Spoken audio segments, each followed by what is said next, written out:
దేశంలో mother Teresa ఉందంటే ఈ పుస్తకాన్ని బట్టే ఉంది.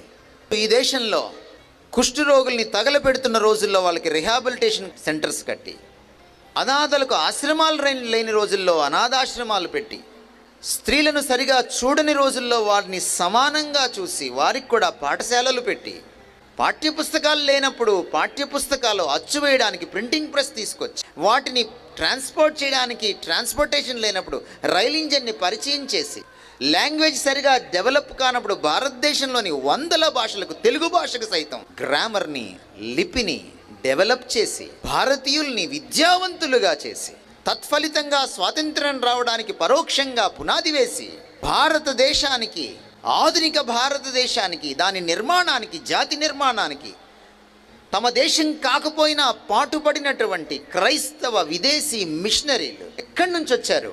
ఈ పుస్తకం చదవడం వల్ల వచ్చారు.